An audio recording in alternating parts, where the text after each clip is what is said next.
I'm going to ask, right, how things used to be made was cheap and cheerful, right? Mm-hmm. And then a show come along and kind of changed everything. Do you think Game of Thrones ruined TV production?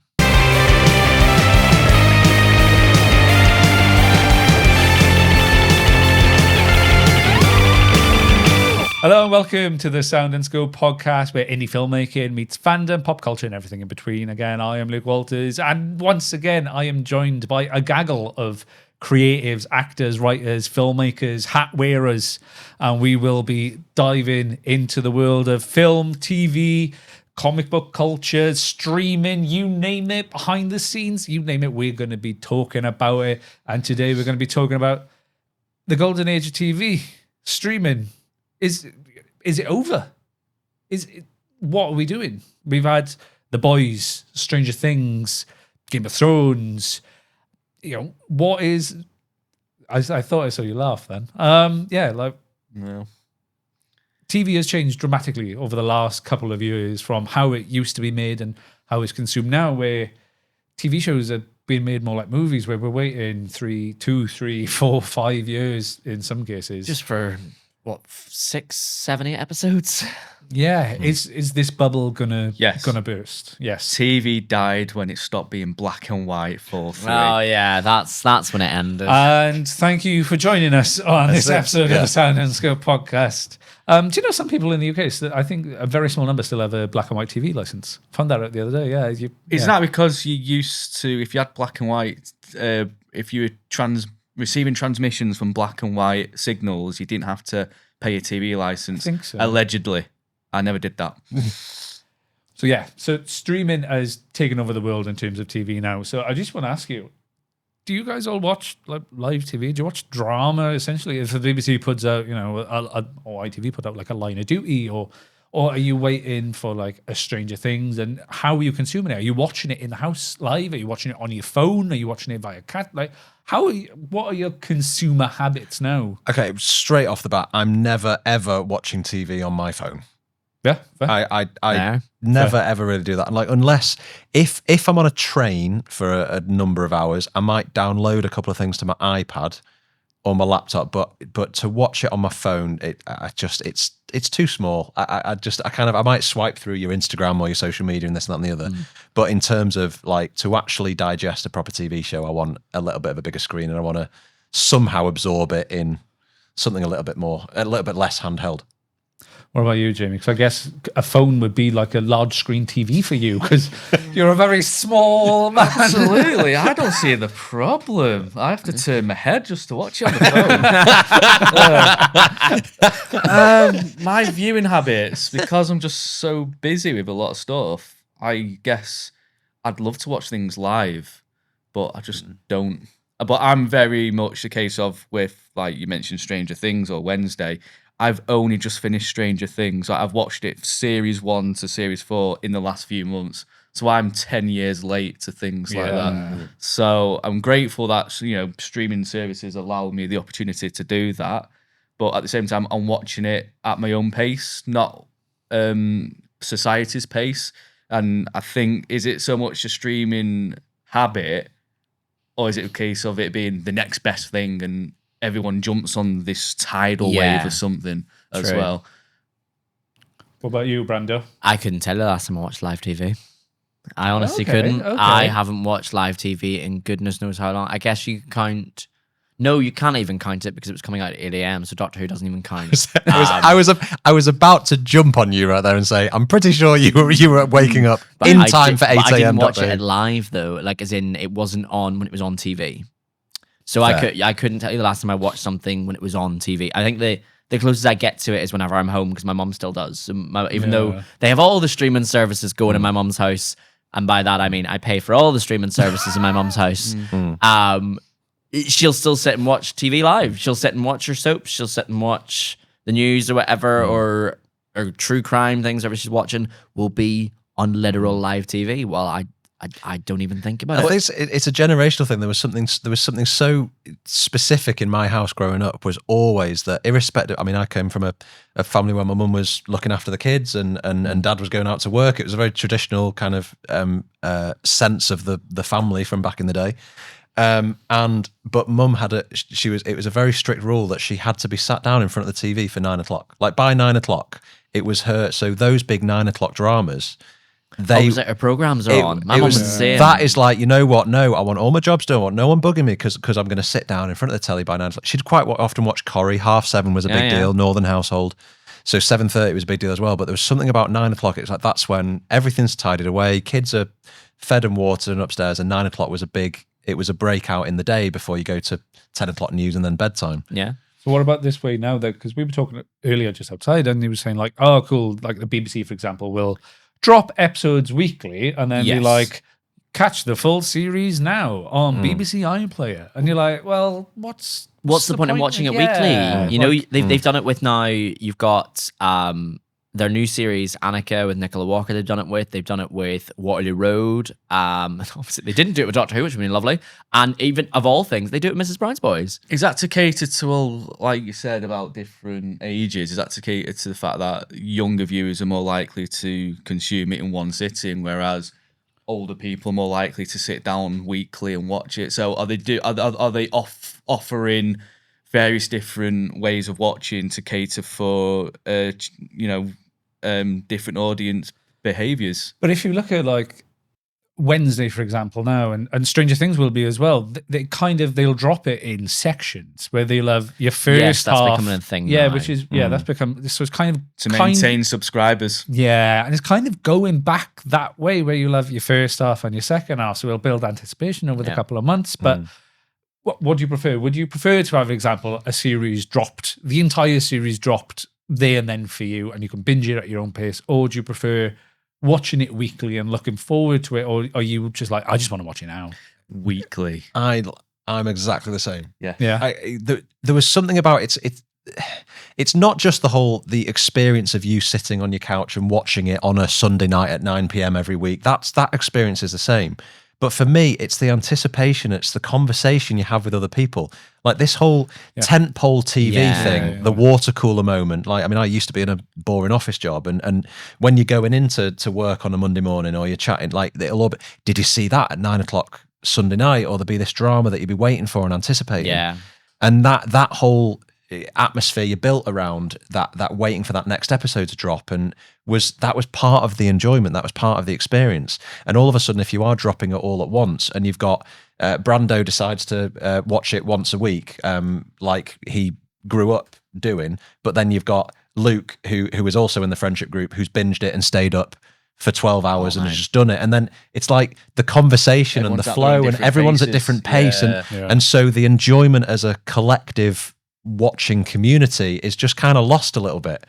Yeah, I think you're absolutely right in the way that there's no watching community with it anymore. But also you've got to look at, when it comes to having these things, sometimes it's more fun. Would I rather prefer to watch things weekly? I think if it's something I really enjoyed, yes. But I think if there's some stuff out there where you go, oh, I might sit and watch this, and you finish like the first series and you go, oh, it was good.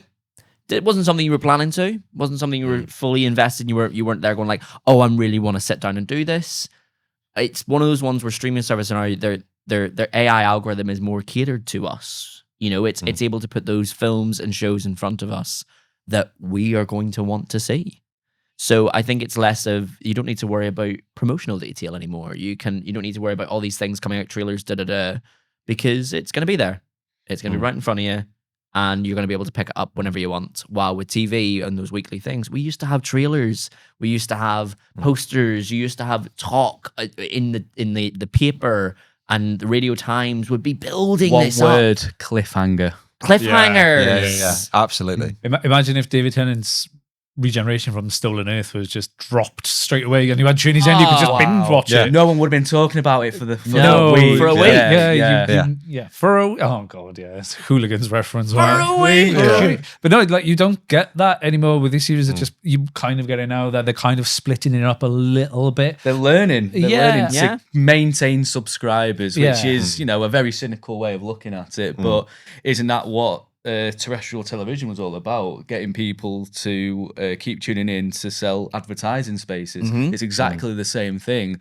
But I think, is there a lack of like writing, quality of writing in streaming series than there was with terrestrial television or broadcast. Because with broadcast, the challenge is to keep the audience coming back. You know, you're sitting down for 30 minutes, 1 hour, watching something. You need that hook to get that person to come back on that seat in a week's time.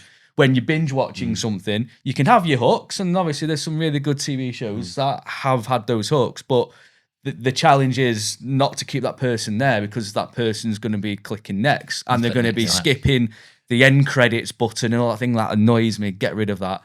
If you skip the end credits or the opening titles, you are a psychopath. Yeah.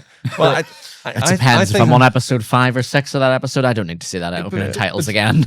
But then they have all these bingeable series comes out, and you know you binge them all, for example, and you want people to come back and watch it again. And then normally you'd have to, back in the day, you'd wait a year.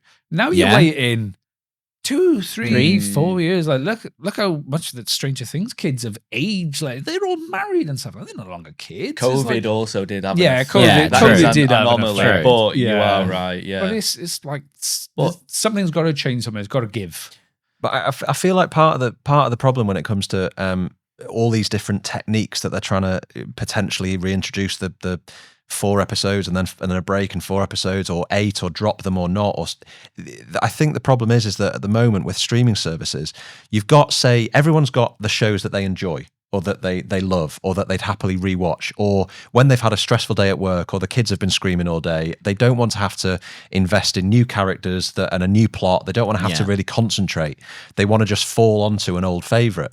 Now, back in the day, they might have had to have been big fans of archaic show to have bought the DVD box set and to have their DVD player with that TV in the room there ready to rock, that they can just put on the old favourite. But I think part of the challenge that streaming faces at the moment is the fact that because every single show ever is just available at the easy click of a button, just in the way that the new one that's cost 100 million to make and 3 years of story.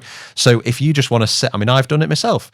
Like, you've got the whole like time and space. That was a non-purposeful Doctor Who reference, but you've got the whole of time and space on Netflix where you can click anything that is worth hundreds of millions of pounds.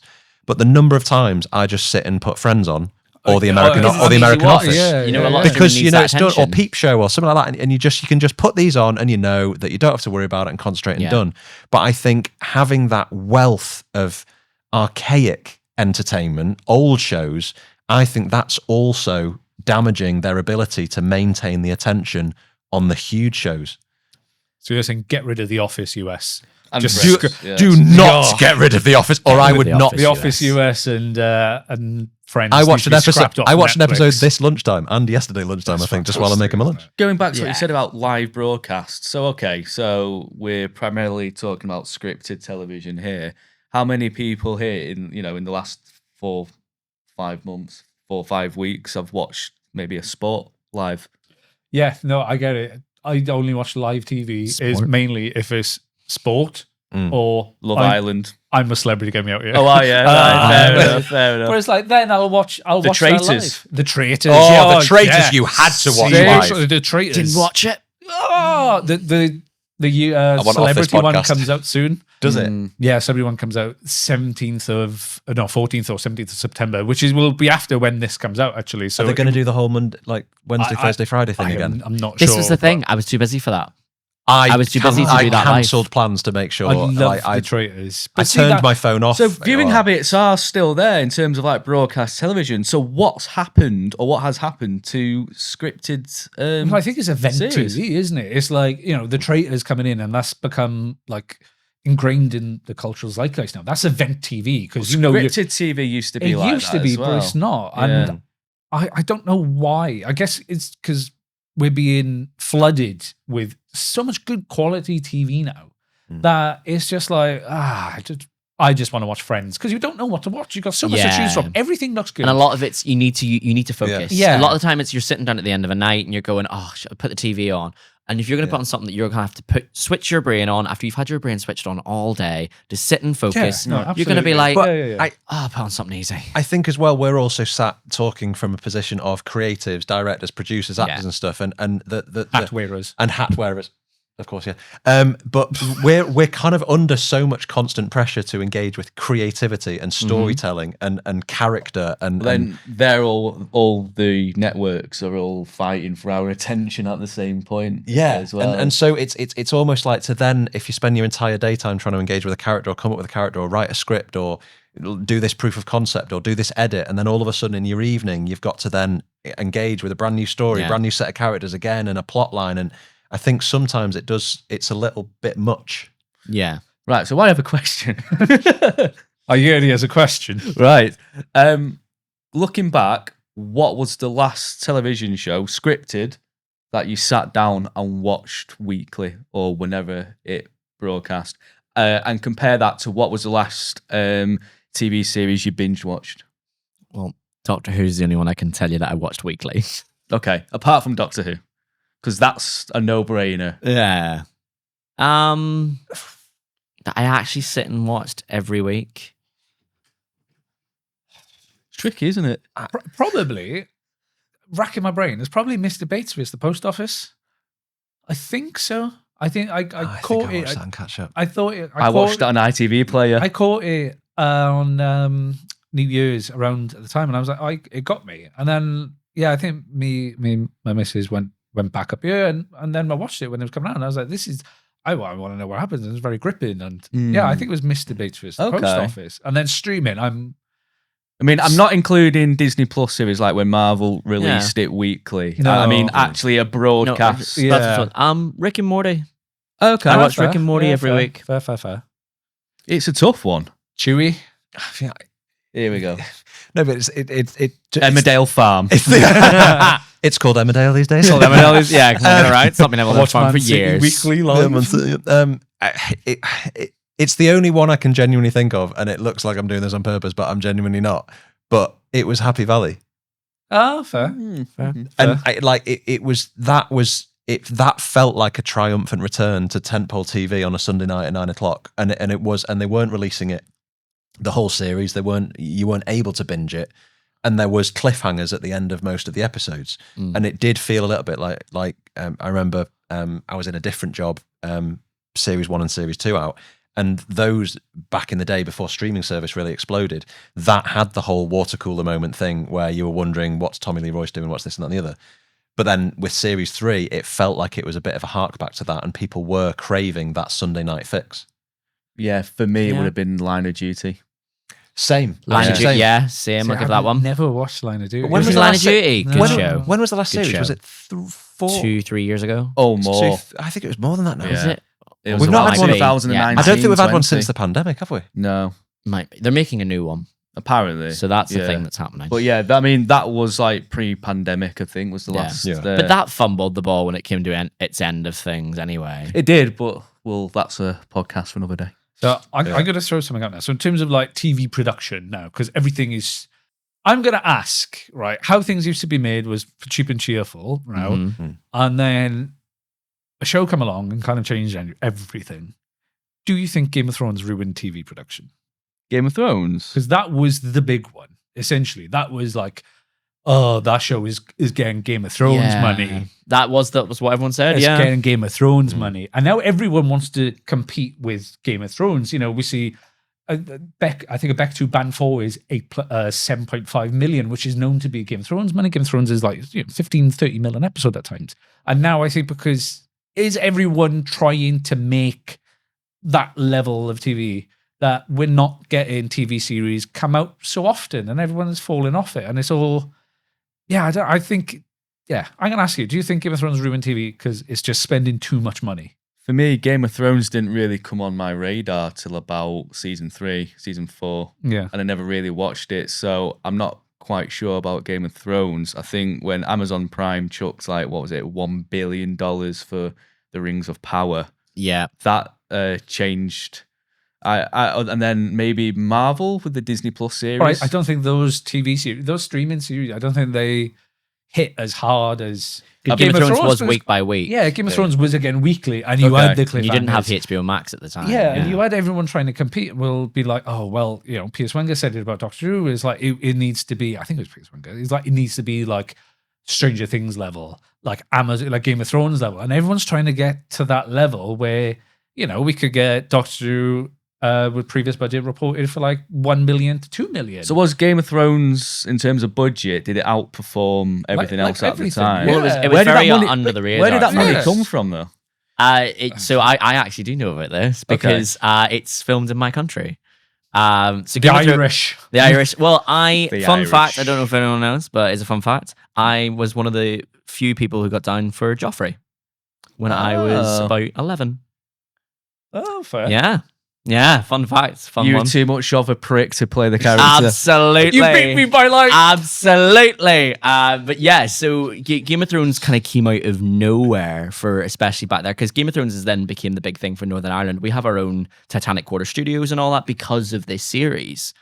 But back then, like, it was just they were just making this small show, and honestly they didn't expect it to do well. It wasn't expected to do as big as it was. It was obviously, I think the first series is only it's either 6 or 10. There was a episodes. snowball think it's- effect, yeah. wasn't it? I said it didn't Well, come on my 6 episodes, radar. I think. till Yeah, about- and at the time, it was obviously also a show where there was a lot of sex and a lot of things where people were like, "Oh, boobies. oh, yeah, well, yeah." And then but you did have shows on TV such as Spartacus at the time that kind of fit Love that vibe. Spartacus. Great show, but Game of Thrones was very much it was an under the radar thing that I think they were just going to do the one or for a couple of seasons, and because the books hadn't finished, they were like, "Oh, we don't really know what we're going to go with it." But then it became this worldwide phenomenon almost overnight. Yeah. By the time they ended the I series, mean, I think to go back to your question about has it ruined TV, I just think I don't want to be that negative about it because I loved Game of Thrones when I watched it on the TV. Absolutely loved it. It was tuning in, week out, and you wanted to know where the cliffhangers were resolved. I never read the books, so I was constantly waiting for that episode to come out to see how it was resolved. But I think the world's entertainment and TV and film as well has been in a bit of a weird place since Game of Thrones for some reason, where all of a sudden now money means quality. yeah, And like extreme money. And it's like, if you're not spending money on that, then this isn't the TV show that you should be watching. And I think this obsession, now Hollywood is starting to feel the bite of that. They've had a lot of years where that's reaped a lot of rewards. But I think all of a sudden their profits they're spread too thinly now. They can't sustain this model forever, spending this much money on this many properties at all times if they're not getting the amount of money back in the bank through subscriptions and ticket sales. I think, like I mentioned Indiana Jones to you earlier, Dial of Destiny. They threw so much money at that film, and it's like, look, I know every Hollywood film or every big TV show since Game of Thrones you have to spend a certain amount of millions of dollars to make this succeed, but it's just now no longer the case. You're getting to the stage now where there's more multi-million pound arguably flops on TV that are disappointments or have flopped at the box office and haven't returned on that investment. So I just think creators, we just need to all as an industry start to look and get a little bit cleverer. Just start to think about, right, what else do, and I'm not talking about swipe and 5-second and fast TikTok content. I'm not wanting us to go down that route. TV we now have of vertical dramas. Vertical dramas. Vertical dramas. Massive out in America. We'll see, but I feel like I think it's not quite ruined TV because we got a hell of a lot of top quality TV on the back of that, and we still are. So aspiring to be Game of Thrones in its heyday, I don't think is a bad thing. But I do think that there is this little bit of a disconnect at the moment where we need to make the storytelling at its core better so it doesn't need. Yeah. I mean, it's crazy to think that you look at most American shows from back in the day, 23 episodes per season was like a regular thing. And they made it all year and they round. made it all year round. Yeah. And you got a new that season would end in about the May, and you had a new season starting in September. Like, you didn't really have that big break thing, and it was constantly going, and it flitted around. There'd be a Christmas episode at Christmas, there'd be a Thanksgiving episode, whatever. And now they sit there and they go, I can't really get like 8 episodes out. I don't really know what to do. And it's like, you've not changed anything realistically apart from you putting more budget in. So surely more budget should mean more stuff. It's very confusing. Yeah, and I think I remember working on set a couple of years ago, and I heard a story about an actor who was talking to I can't remember who, but they told me the story. But they were like, "Oh, I want to thinking about leaving the movie soon. It's like, well, why? He was like, oh, all the money's in TV now. Like everyone wants to go to TV. No one wants to do film. And I think for a good couple of years, like Hollywood was drying up, and you could see it, and everyone's going to TV. And it's like, it's this bubble's got to burst somehow. Where's the good old fashioned sitcom? I know The Office is. Yeah, no, I agree with you. I know No The one's Office has got commissioning shows. comedies. Yeah, TV comedies I know The anymore. Office has got a spin-off coming up, but it's like that's still an IP that's been mined. That's been mined I'd to say death. Superstore was the last proper sitcom we had that was like big. Yeah, I never watched it. Really? I Really good show? Couldn't It's get into it. really, It's really in a good. big shop, isn't it? Yeah. Nowhere Blue or something. Yeah, but it's like I think I've seen they it got 6 advertised, I've never seasons out watched of that, it. and Yeah. it's probably the only show because they filmed it during COVID. They could do the COVID stuff, Oh, right, fair. but they got it exactly right how it would have been, which was great. But that was a show that, again, streaming I suppose really helped because it was an American one that was week by week. But then most people in the UK had never heard of it because it never dropped on our weekly TV, and then it dropped on Netflix for us, and we all went, "All right, okay, now I'll watch this." So in some ways, there are shows that we wouldn't get that streaming has helped. Oh, fair. I didn't know that, but no, I think we do need.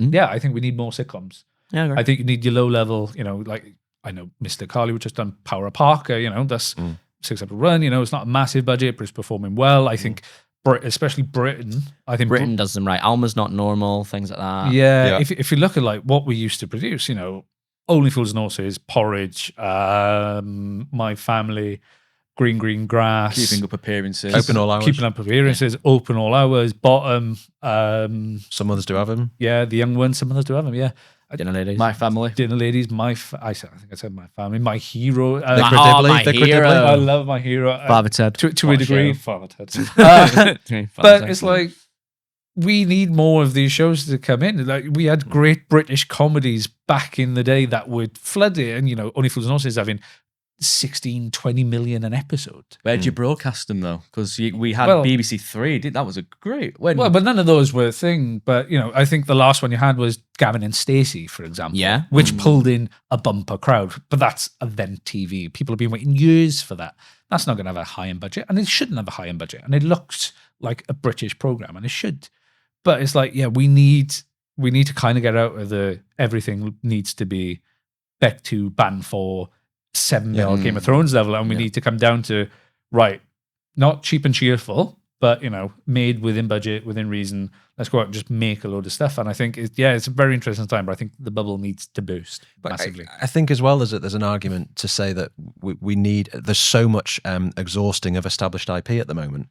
And you just think like little things like your Gavin and Stacey, that was just an original story that Corden and Ruth Jones just came up with somewhere. On I Fat don't Friends, wasn't it? I don't know the Yeah. origins Yeah. of it, but like that was just they thought, oh, let's write this funny sitcom about these people meeting and falling in love and their families, and that's it. And then as opposed to like, I mean, Game of Thrones, obviously, straight away, it's from a book. It's got established IP there. It's got like people, they feel the need that they need to know this world slightly, or they need to, that like they're already behind the curve before the show starts. People just need to focus on just whatever Making something original. they need Yeah. something.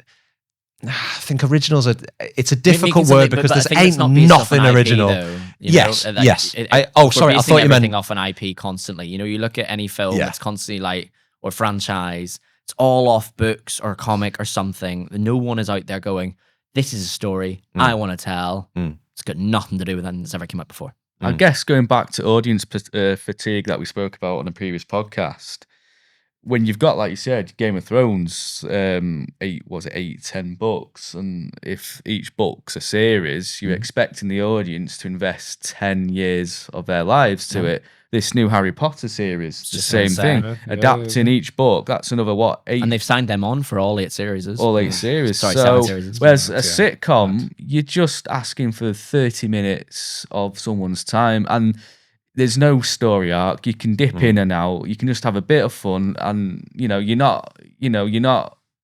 When like Friends or Big Bang Theory first came onto the scene, the creators weren't expecting the audience to sit there and be like, right, you're going to be watching this show for the next 10 years. Obviously, people are watching it 30 years later, it's streaming. But like, I've been that's watching it a what lot longer it than wasn't that. designed to actually do, though. So, yeah, I suppose just you'd low key, not low key, but what's the right word I'm looking for? Like you'd lower band Yeah, shows. Band productions, yeah. Just feel comfortable in making things smaller. Yes. Yeah. And find and again, Intimate, I think, we were would be a talking a great little bit word. about in a previous podcast as well. I think we were having a chat outside about like when it came to superhero fatigue and things like the MCU. Everything's got big. Everything's universe ending. Everything's the biggest villain you've ever possibly imagined. Everything's the biggest threat you've ever imagined. All of the heroes are required, and all of a sudden we've got Tom Holland's coming back for another Spider-Man. And I've not seen the script, but apparently it's a street level. It's small. It's no multiverse stuff. It's basically Spider-Man goes after Punisher and they're running around the streets and that's it. And all of a sudden you think even at the top level of the industry right now, they're even going, right, should we just chill out a little bit and just go back let's ground it a little bit. And I think a lot of entertainment can just maybe take a bit of a look at that as well and realize, you know what, maybe this is this is the sandbox we need to play in for a little bit. So there you go. Do you binge your series or do you wait weekly? Or how do you watch your content? Please do let us know. Oh, that killed you. That killed you. Are you watching this podcast weekly or are you binge watching it all in one go?